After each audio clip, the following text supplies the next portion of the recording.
want to thank God for the blessed word that we heard today. और परमेश्वर का धन्यवाद करते हैं जो वचन हमने आज सुने हैं। One of the things the brother was sharing was the importance of listening instead of just doing. और जैसा कि एक महत्वपूर्ण बात जो भाई आज बांटते हुए बता रहे थे कि बहुत कुछ काम करने के अलावा महत्वपूर्ण यह होता है कि सुनना। It's not that those who quietly listen to the Lord, they don't do anything. और इसका मतलब यह नहीं होता कि जो बहुत ही ज़्यादा सुनने पर प्रभु की बातों सुनने पर ध्यान देते इसका मतलब वे कुछ नहीं करते। We read in the Gospels that Mary anointed the body of Jesus. और हमने सुसमाचार की पुस्तक में पढ़ा है कि मरियम ने यीशु मसीह को अभिषेक किया just before his burial. और बिल्कुल उस समय के पहले जब यीशु मसीह को गाड़ा जाने वाला था, which even his disciples did not know. और जबकि यह काम जो है वो उसके शिष्य भी नहीं जान पाए। And Jesus commended her saying that she has done the most wonderful thing. और यीशु मसीह ने वहाँ पर टिप्पणी की उसके इस काम पर कि इसने बहुत ही अद्भुत और अच्छा काम किया है। So if we listen and keep our ears open to the Lord's prompting, by listening I mean our inner ears, we will be the most effective people in the body of Christ. और यदि हम परमेश्वर और उसकी पवित्र आत्मा जो कुछ बात हमें हमारे हृदय में जैसे हमें उकसाता है उसके अनुसार करने के लिए कहता है, और यदि हम हमारे कानों को खुला रखें और ध्यान लगाएं कि हम वैसा करें तो हम बहुत ही ज़्यादा प्रभावशाली होंगे परमेश्वर मसीह के शरीर देह में। Maybe in the world, even among Christians, we may not be recognized. और हो सकता है कि हम संसार में जगत में या मसीह समुदाय में समूह में भी हमें कोई जानता ना हो, Because they'll be so it will not be so spectacular. क्योंकि वह उतना ज़्यादा प्रसिद्ध कर देने वाला बात नहीं होगा। For time we will not read, but the reference is 1 Corinthians chapter 3 verses 13, 14 and 15. और समय का अभाव है, लेकिन हम वह वचन जो जहाँ पर हम देखते हैं पहला कुरिन्थियों अध्याय Chapter 3 verses 13, 14 and 15. और उसका पहला कुरिन्थियों अध्याय 30 अध्याय उसका 11, 12, 13, 14 और 15 वचन हम देखते हैं। So here it says each man's work will become evident, and that day will show whether it is just wood, straw and hay, or it is gold. और हम देखते हैं यहाँ पर वचन कहता है कि वह जो कुछ काम वह व्यक्ति करता है उस दिन पता चलेगा, वह बताएगा कि उसका काम कैसा था, और वहाँ पर यदि वह काट, घास फूस या रद्दे का बना हो। So I want to thank God that we were reminded of this very important truth today. और परमेश्वर का धन्यवाद करते कि महत्वपूर्ण सत्य की बातों को जिसे परमेश्वर ने आज एक बार फिर हमारे बीच में हमें स्मरण दिलाया है। The importance of fellowship with the Lord 24/7 all throughout our life. कि परमेश्वर के साथ में हमारी संगति 24 घंटे सप्ताह के सातों दिन कितनी ज़्यादा महत्वपूर्ण है। And the way to maintain fellowship, sin is what breaks fellowship with our Father. और किस रीति से हम संगति को लगातार बनाए रख सकते हैं? देखिए पाप जो है वो हमारी संगति को तोड़ देता है। So is there anyone among us who from today onwards till the rest of our life we will not sin? और आज जो कुछ यहाँ पर जो भी व्यक्ति हैं क्या आगे को आज के दिन से लेके जीवन के अंत तक पाप नहीं करेगा? No, we will all stumble and fall. नहीं, ऐसा नहीं, हम लड़खड़ाएंगे और गिरेंगे भी। But the Lord is able to restore that, but only one condition, he who is humble. एक शर्त पर प्रभु हमारी उस संगति को या उसके रिश्ते को फिर से दोबारा से पहले के समान करेगा यदि हम उसकी ओर फिरते हैं। And the only way to remain humble, to remain in fellowship throughout our lives is to always remain humble. और लगातार परमेश्वर का संगति में बने यदि हम रहना चाहते हैं तो हमें आवश्यकता है कि लगातार हम उसके सम्मुख नम्र दीन बने रहें। And the most important thing to remain humble is to quickly acknowledge whenever the Holy Spirit convicts us of sin and apologize. और लगातार नम्र बने रहने की दशा वह तब हम कर सकते हैं जब पवित्र आत्मा किसी भी बात या पाप को लेकर यदि हमारे मन में उसका स्मरण दिलाता है हम तुरंत वहाँ पर मन फिराएं। We may have to apologize even to auto driver or to a watchman or anyone, but when the Holy Spirit convicts us, we must do that, and that will ensure that we are always in fellowship with the Father. और हो सकता है हमें हो सकता है auto जो rickshaw चलाते हैं उस ड्राइवर से क्षमा मांगनी पड़ जाए या बिल्डिंग के वॉचमैन से क्षमा मांगने की ज़रूरत पड़ जाए। जो कोई भी बात पवित्र आत्मा हमें स्मरण दिलाता है और कहता है कि पश्चाताप करके हमें वहाँ क्षमा मांगना है, इस द्वारा हम उसके संगति में लगातार बने रह सकते हैं। Proud people cannot apologize, और जो घमंडी व्यक्ति होते हैं वे कभी क्षमा नहीं मांग सकते, and proud people cannot walk with the Lord. और जो घमंडी व्यक्ति वे प्रभु के साथ चल भी नहीं सकते हैं। So may Lord help all of us. तो प्रभु हम सभी की सहायता करें। प्रभु का धन्यवाद करती हूँ मेरी की तरह सुनने के लिए। I want to thank God that to be able to listen to God like Mary. मैं कई साल पहले ये मैंने चुनाव किया। Many years before I had chosen this. जब मेरी जब शांत बैठती है प्रभु का सुनती है, When Mary is sitting quietly, she is actually listening to God. और मार्था अपने काम में वो कुरकुराती है, And Martha is grumbling doing her work. हम प्रभु के चरणों में बैठ के सुनने से हमको मैंने प्रभु से पूछा हम कैसे सुन सकते हैं। When we sit at God's feet and listen to Him, so I was asking God, how can I listen to you? मुझे एक वचन से बहुत आशीषित मिला। And I was blessed through one verse. भजन साहित्य 46 Psalms 46, 10 verse 10. शांत रहो, शांत हो जाओ और जान लो कि मैं ही परमेश्वर हूँ। जाति के मध्य मैं ही महान ठहरूंगा, पृथ्वी पर मैं ही महान ठहरूंगा। Be still and know that I am God. I will be exalted among the nations. I will be exalted in the earth. जब मैंने देखा कि मैं चुनौतियों में, चिंताओं में, निराशाओं में जब मैं उलझ जाती थी तो प्रभु का मैं नहीं सुन पाती थी। When I saw that in making decisions and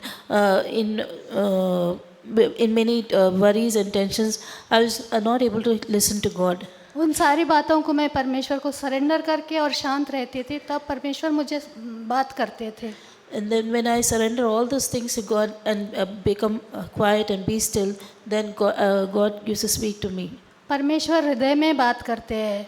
God speaks to our heart. शैतान हमारे कानों में बात करते हैं। And the devil speaks to our ears. इसलिए परमेश्वर कहा है कि अपने समझ का सहारा मत लेना।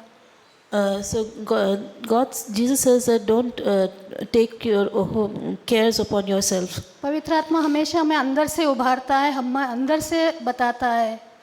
The Holy Spirit always speaks to us from the inside. जब हमें उसको नहीं सुनते हैं बार बार, वो फिर भी हमको बताते रहता है, फिर भी वो एक बार, दो बार, तीन बार, फिर बाद में हम सुन नहीं पाते उनकी बातें। The Holy Spirit will continue to talk to us once, twice, and 2 or 3 times. Then afterwards, we will stop hearing His voice. तो मैं इतनी सेंसिटिव होना चाहती हूँ कि मैं एक ही आवाज़ में सुनकर प्रभु का आज्ञा पालन करना चाहती हूँ और उनके इच्छा को मेरे जीवन में पूरा करना चाहती हूँ। I want to be so sensitive that in the first time itself I should hear God's word and I want to obey His word. मैं प्रभु का धन्यवाद करती हूँ। I want to thank God. मैं परमेश्वर का धन्यवाद करता हूँ I want to thank God. जो भाई किरण ने शेयर किया, जो टाइटल बहुत ही महत्व था। The title that Brother Kiran shared was very important. कुछ टाइम पहले मेरे घर पे मीटिंग था। Some time back there was a meeting in my home. और उस मीटिंग के अंदर हमने सोचा कि हमने क्यों ना एक अच्छा खाना बनाए। And for that meeting I thought, okay, why not we prepare very good food. और हमने सोचा कि मेरा वाइफ और मैं हमने सोचा कि चिकन दम बिरयानी बनाएंगे। So me and my wife decided that we'll make chicken dum biryani. और ऐसा हुआ कि हम इतना स्ट्रगल किया उसके अंदर बनाते वो दम बिरयानी के बनने के बदले कोई दूसरा बिरयानी बन गया। And we struggled so much for that instead of dum biryani it turned out to be something else. लेकिन हम देखा कि अनुभव किया कि उस मीटिंग में हमारा कंसंट्रेशन पूरा बिरयानी पे मतलब ये कैसा बन गया, कैसा टेस्ट मिलेगा भाइयों को और बहनों को। So we saw that in that meeting, our full effort and concentration was on the biryani. That how did it come out like this, and how will the brothers and sisters think about it? Message ये है कि मेरे प्रिय भाई और बहनों कि खाना बनाना इम्पोर्टेंट नहीं, इम्पोर्टेंट है, The message here is that it's not that making food is not important. It is important. But Yeshu Masih हमको सिखाना चाहते कि उससे ज़्यादा इम्पोर्टेंट है कि हम उसके चरणों में बैठकर सुने। But Jesus Christ is teaching us that something more important than that is that we sit at Jesus' feet and listen to His voice. धीरे धीरे मेरे को ये सीख रहा हूँ और मैं देखता हूँ कि जब मुझे मीटिंग में आना है या मीटिंग में कुछ समय नहीं, अभी कम है, अभी मीटिंग चालू हो सकता है, तो कभी कभी मैं देखता हूँ कि हम ब्रेकफास्ट नहीं, हम सिर्फ चाय पीएंगे क्योंकि लेट हो रहा है हमको। So little by little I'm learning about this, that suppose if you're getting late to come to a meeting, then in breakfast we needn't have the full breakfast, just have a cup of tea and that's enough. ज़रूरी नहीं कि मैं आलू का परोठा खा के meeting में जाऊँगा, ज़रूरी नहीं कि मैं कांदा पाव खा के मैं मीटिंग में जाऊँगा। So it's not important that I will have aloo paranta in the breakfast and then go for meeting, or that I'll have potato but some special poha and then come to the meeting. But important है कि प्रभु मुझसे क्या कहना चाहते हैं, मेरा ध्यान परमेश्वर पर होना चाहिए। But it is important that what God wants to speak to me and my concentration should be on that. और ये मेरे लिए बहुत ज़रूरी है वचन And this word is very important for कि me, मैं प्रभु मुझसे दिन प्रतिदिन मुझसे क्या कहना चाहता है वो मैं सुनूं।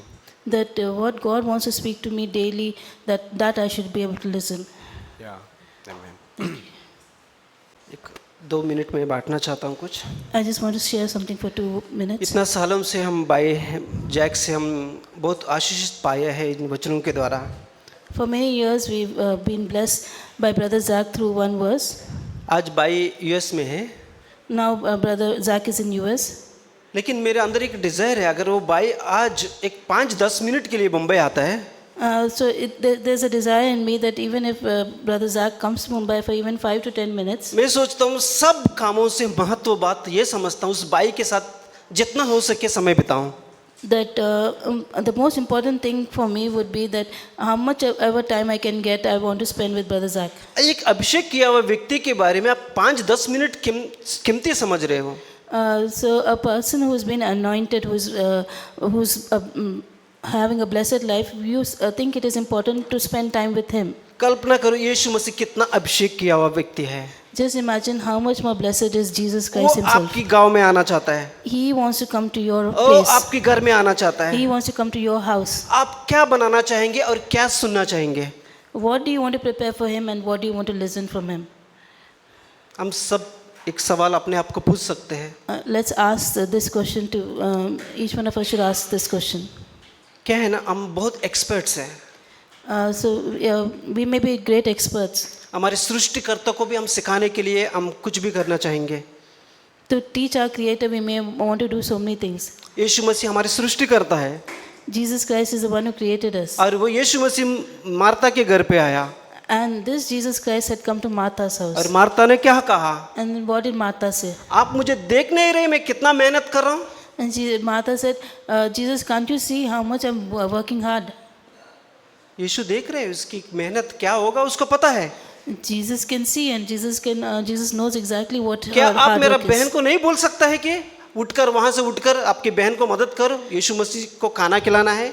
And Martha was telling, can't you tell my sister that get up from here and go and help your sister? हम यीशु मसीह को ही बहुत कुछ सिखाने के लिए हम बहुत एक्सपर्ट है, हमारा दिमाग, हम बहुत एक्सपर्ट्स हैं हम इसमें। So we are very clever that we can teach our Creator himself. ओ यीशु मसीह आपको हमसे बहुत कम जानकारी है, मेरे से सुनो। Jesus Christ, you know very less, just listen to me what I have to say. यीशु ने मार्ता से कहा Jesus told Martha तू बहुत सारी बातों की घबराती है that you are worried about so many और things. चिंता करती है, And you are worried about those things. लेकिन मरियम ने जो चुनी है उनसे छीना नहीं जाएगा। But the thing that Mary has chosen, that will not be taken away from her. यही बात गॉस्पल में यीशु मसीह जब बोट पे सो रहा था, चेलों लोग ने भी बोल रहा था आपको चिंता नहीं है, हम नाश होने हैं तूफान आते समय। The same thing the disciples told Jesus when they were traveling in a boat and when Jesus was sleeping. वो तकिया पे बोट के नीचे कमरे में सो रहा था और चेले लोग आ रहे हैं, हम नाश हो रहे इस तूफान के वजह से, आपको कोई चिंता नहीं हो रहा है? Jesus was sleeping in the lower deck of the boat and they told Jesus, are you not worried that we are about to die? Bible कहते हैं परमेश्वर हमारा चिंता करता है, The Bible teaches us that God cares for us. लेकिन हम बहुत एक्सपर्ट्स हैं ना, हम यीशु मसीह को कहते हैं आपको चिंता नहीं है, But we are great experts when we tell Jesus himself that are you not worried about us? एक महत्वपूर्ण वचन बांटना चाहता हूँ। भजन संहिता सब खुलकर देखो, डेविड की एक इच्छा थी। भजन संहिता 27 में In Psalm 27 we see one verse. सब लोग इसको, मैं चाहता हूँ इसको देखे। भजन संहिता 27 Psalm 27 वर्स 4, verse 4. वो यहोवा से एक चीज मांगा। One thing I have desired of the Lord. 27:4 कोई पढ़े? Psalm 27 verse 4. Can someone read it in Hindi?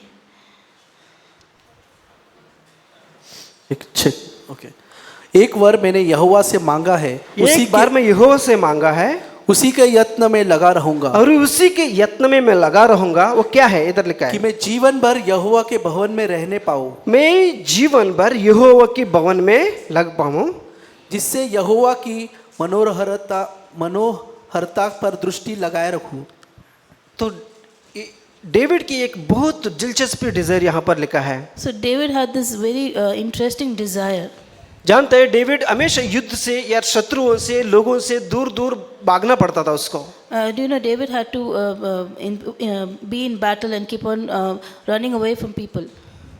उस समय उसको परमेश्वर की उपस्थिति से की दूरी पड़ता था, And he used to feel that he was away from God's presence. लेकिन उसकी दिल में एक डिजायर थी कि मैं परमेश्वर के भवन में रहूं, उसकी उपस्थिति में रहूं और उसके साथ समय बिताऊं। ये डिजायर थी उसकी। But he had this desire in his heart that he would be in the house of God, to be in the presence of God. क्या आप और मेरी डिजायर यही है? अगर हम कितने भी दुनिया में काम करें, क्या आपके अंदर डिजायर है परमेश्वर के साथ उसकी जो बोल रहे हो सुनने के लिए? Do we also have that desire that no matter where we are in this world, to hear and to behold God's presence? परमेश्वर हमसे हर दिन बात करना चाहता है। God wants to speak to us every day. क्या हम इसलिए सुन नहीं पा रहे क्योंकि हमारे पास बहुत सारा काम है, And we are not able to listen to it because we have so much other work to do. लेकिन मरियम ने जो चुनी है, But the thing that Mary had chosen, यीशु मसीह ने कहा उत्तम चीज है वो। Jesus said that is a Yeshu good मसीह ने thing. कहा उत्तम चीज है Jesus said that is a good thing और इससे कोई छीना नहीं जाएगा। and that will not be taken away from her her. जानता है यीशु मसीह एक सामर्थ्यशाली परमेश्वर है। And do you know Jesus is a powerful God. समझो मैं एक भेड़ हूँ और उस सामर्थ्यशाली व्यक्ति के अंदर सुरक्षित रहा हूँ।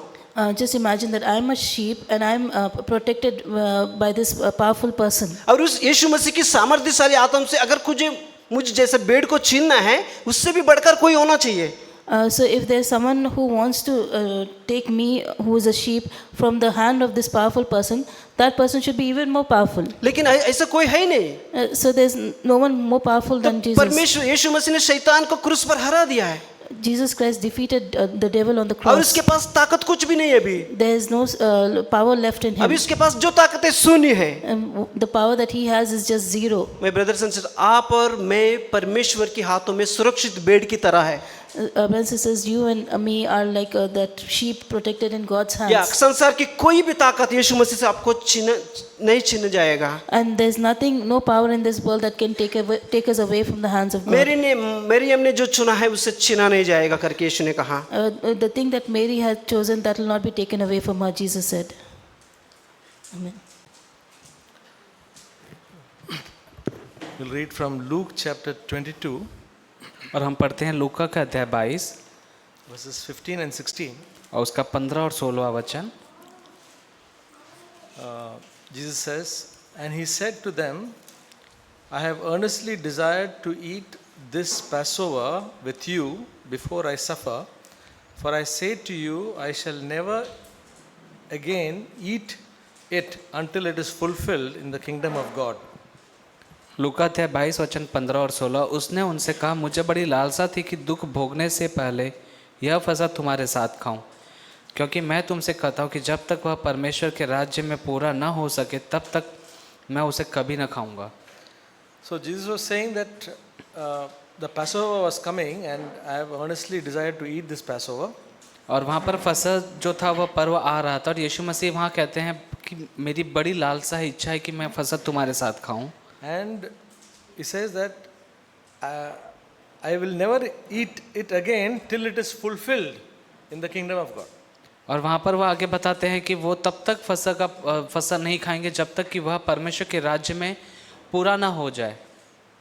That means the Passover, which was every yearly celebration that they used to have from the time of Moses, now that Passover has to be fulfilled. और मूसा के समय से लेकर जो वो फसह का पर्व मनाना प्रतिवर्ष जो इज़राइल में जो रीति चली आ रही थी, यीशु के वहाँ पर बताते हैं कि यह जब तक पूरा ना हो जाए वह फसह नहीं खाएंगे. So fulfilled in the kingdom of God.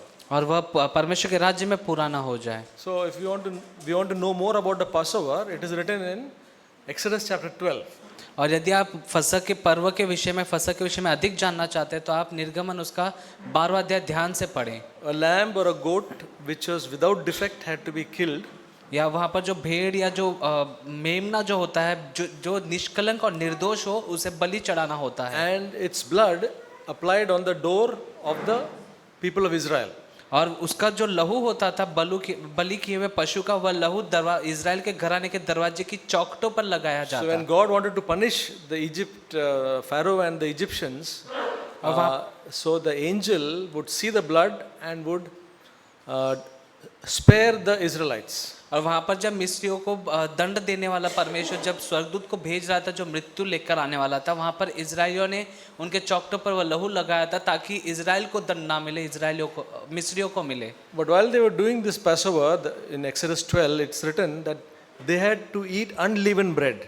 और वहाँ पर जब वह फसह यह मना रहे थे, वहाँ पर उनसे कहा गया था कि उसे यह फसह अखमीरी रोटी के साथ खाना है. That means without leaven. Bread is normally made with leaven, but without leaven. यानी कि वह उसमें जैसे कि खमीर पड़ता है, हम देखते हैं कि वह जो रोटी होती है उसमें बिना खमीर के डाले हुए वह रोटी उन्हें खानी थी. And for 7 days, the leaven, on the first day of the the leaven had to be removed out from the house. और पहले ही फसह का पर्व का जो वो समय होता था उसके पहले ही दिन से घर से खमीर को जो है बाहर कर देना था. So they will search the house, and if any leaven is there, they will remove it out. और वहाँ पर वे पूरे उस घर में खोज करते देखते और यदि वहाँ पर किसी को कोई खमीर मिल जाता वे उसे घर से बाहर निकाल देते. So that has a meaning in the spiritual terms. और इसका आत्मिक अर्थ भी होता है. In 1 Corinthians 5, और पहला कुरिन्थियों उसका 5वां अध्याय, we read verse 7 onwards. और उसके 7वें वचन से आगे की ओर हम पढ़ते हैं. Verse 6 onwards. 1 Corinthians 5 verse 6 onwards. Your boasting is not good. Do you not know that a little leaven leavens the whole lump of dough?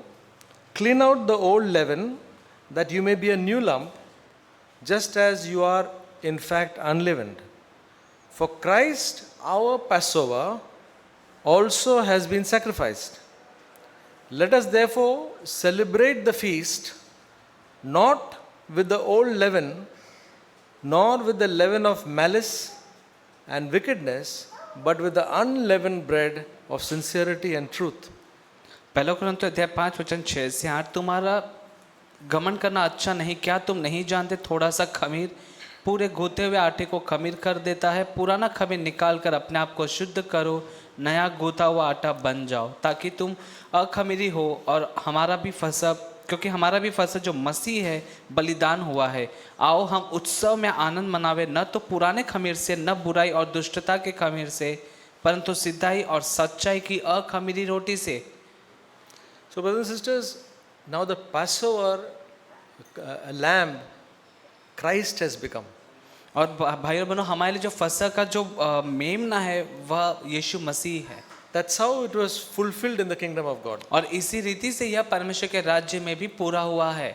And what we are having, breaking of bread, is a form of the Passover.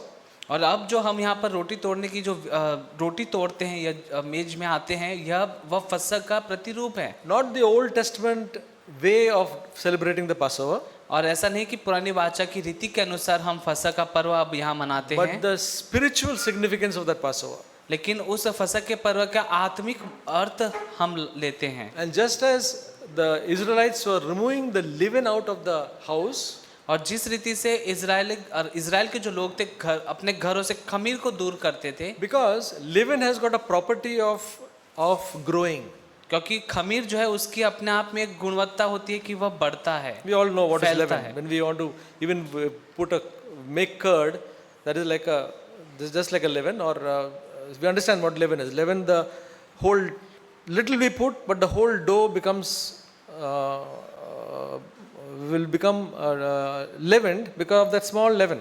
और जैसे कि हम देते हैं कि आटे के अंदर एक चुटकी भर भी खमीर हम मिला देते हैं, चुटकी भर खमीर उस पूरे आटे में मिल जाता है। So brothers and sisters, what it means is that leaven is likened to sin. और भाई बहनों, यहाँ पर इसका वास्तविक अर्थ यह होता है कि वह जो थोड़ा सा खमीर है वह एक पाप के समान है। It says leaven of malice और यहाँ पर देखिए कि दुष्टता का खमीर, बुराई और दुष्टता का खमीर, and wickedness. यहाँ पर बुराई और दुष्टता का खमीर That से means a small little leaven of malice is in our heart. और यदि खमीर के जैसे थोड़ा सा भी बुराई और दुष्टता यदि हमारे हृदय में है। What is malice? अब बुराई और दुष्टता क्या होता I was है? looking in the real meaning of malice. Malice means an intention to hurt somebody. अब बुराई और दुष्टता इसका अर्थ यह होता है कि हमारे मन में ऐसी चाह रखना कि मैं इसका कुछ बुरा कर दूं, Many times we can hurt by talking, या speaking something bad about people, या हो सकता है कि आप किसी व्यक्ति के विषय में बुरी बातें कहकर उसका बुराई कर सकते and हैं। then it says about wickedness. और जब हम दुष्टता के विषय में कहते हैं, It's a big subject. और यह अपने आप में बड़ा विषय है, It says that's a leaven. और वहां पर वह कहता है कि वह खमीर है। That means leaven of malice or wickedness, even a little bit is there in us. और यदि वह खमीर के समान थोड़ा सा भी वह बुराई या दुष्टता हमारे जीवन में, हृदय में है, It will not remain little. और वह थोड़ा सा ही नहीं रहेगा, It will keep on growing. वह बढ़ता जाएगा, That is the danger of it. और उसी का वह खतरा है। Sin is very dangerous because even if one sin is there, it will start growing. और एक पाप भी बहुत ज़्यादा खतरनाक होता है, बुरा होता है, क्योंकि थोड़ा सा भी एक भी पाप होगा वह बढ़ So जाएगा। we heard about fellowship with God. और हमने परमेश्वर के साथ संगति के विषय में So सुना, when we are in fellowship with God, all the sin is exposed. और जब हम परमेश्वर की संगति में रहते हैं हमारे सारे पाप उसके सामने उजागर हो जाते हैं। That's the beautiful thing about fellowship with God. और ये सबसे अच्छी बात होती है परमेश्वर की संगति करने की। Not just coming here and we have fellowship with God. और यहाँ पर केवल सभा में आकर वचन सुनने से हमारी संगति परमेश्वर में नहीं होती, Not only when we are spending time with prayer, या ऐसा भी नहीं कि जब हम प्रार्थना करने में समय बिताते हैं, but all through the day. लेकिन पूरे दिन भर में Fellowship with God. परमेश्वर के साथ संगति में, Connection is there. परमेश्वर के साथ संपर्क बना हुआ We है। are walking before Him. परमेश्वर के सम्मुख हम चल रहे हैं, And God is light, and His light comes into our life and reveals us every speck of sin. और परमेश्वर ज्योति है और उसका उज्याला हमारे जीवन में ज्योति डालता है, और एक छोटे से छोटा पाप भी हमें वह उजागर करके बताता है। And then when He shows that one speck of sin, we don't say, we don't agree with it. We say we want to remove it out. और जब वो पाप का थोड़ा सा तिनका भी जब प्रभु हमें बताता है, तब हम ऐसा नहीं कहते कि नहीं कोई बात नहीं, परंतु हम चाहते हैं वह तिनका भी दूर हो जाए। That's how we live in fellowship with God. और इसी रीति से हम परमेश्वर के साथ संगति में बने रहेंगे। Then Sunday does not become a special day. और तब हमारे रविवार का दिन कोई विशेष दिन नहीं होगा, All the week is the same तब हमारे लिए सारे दिन एक समान होंगे, because of fellowship with God. क्योंकि परमेश्वर की संगति है। But Sunday is a time where we meet for fellowship with brothers and sisters.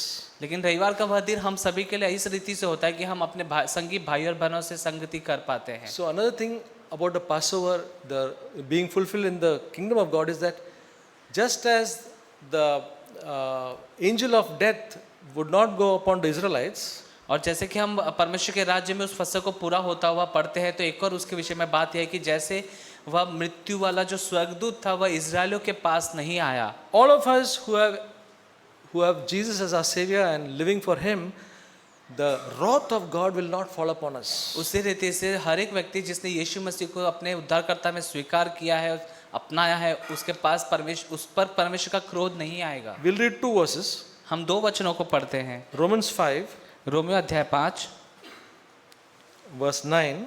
उसका 9वां वचन, Much more then, having now been justified by His blood, we shall be saved from the wrath of God. Romeo अध्याय 5:9, जबकि हम अब उसके लहू के कारण धर्मी ठहरे तो उसके द्वारा परमेश्वर के क्रोध से क्यों ना बचेंगे। And 1 Thessalonians 5, और पहला थिस्सलुनीके उसका 5वां अध्याय verse 19, और उसका 19वां वचन, for God has not destined us for wrath, but for obtaining salvation through our Lord Jesus Christ. 5 verse 9. और उसका पहला थिस्सलुनीके 5 उसका 9वां वचन, परमेश्वर ने हमें क्रोध के लिए नहीं परंतु इसलिए ठहराया कि हम प्रभु यीशु मसीह के द्वारा उद्धार प्राप्त करें। How wonderful! Because of the blood of Jesus, we don't have to face the wrath of God.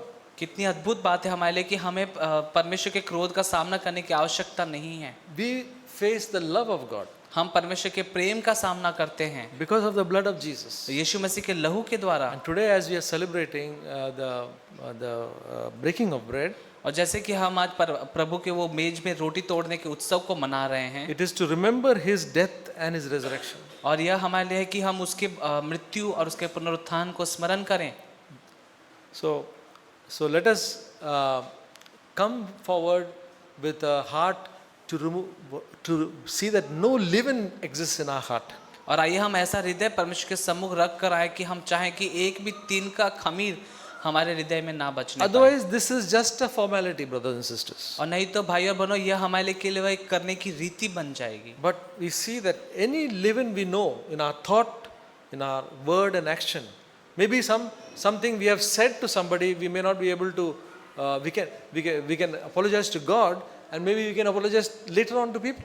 और हो सकता है कि कोई एक छोटा सा विचार या कोई बात आपने किसी से कह भी दिया हो और आप परमेश्वर के सम्मुख इस समय को लेकर माफी मांग सकते हैं और जाकर बाद में उस व्यक्ति से भी क्षमा मांग सकते हैं। The Bible says, if we confess our sin, He is faithful and just to forgive us and to cleanse us of all unrighteousness. और बाइबल इस प्रकार से कहता है, यदि हम अपने पापों को मान ले तो परमेश्वर हमारे क्षमा करने, उसके लहू से धोकर शुद्ध साफ करने के लिए विश्वास योग्य है। So let us come to the breaking of bread with that seriousness. तो आइए हम परमेश्वर की उस मेज में रोटी तोड़ने के लिए उस गंभीरता के साथ आए, And also thanksgiving because of what Jesus has done. और परमेश्वर के लिए हम प्रति धन्यवाद का भाव प्रकट करें जो यीशु ने हमारे लिए किया है। Never to face the anger of God. और हमें आवश्यकता नहीं कि अब हम परमेश्वर के क्रोध का और अधिक सामना करें, Only His love as His children. और केवल उनके संतानों के लिए उनका प्रेम ही So let us spend about 30 seconds just looking to the Lord and asking for His cleansing. और आइए हम 30 सेकंड का समय निकालकर परमेश्वर की ओर देखेंगे प्रार्थना करने में और कहेंगे कि हमें वह साफ करे।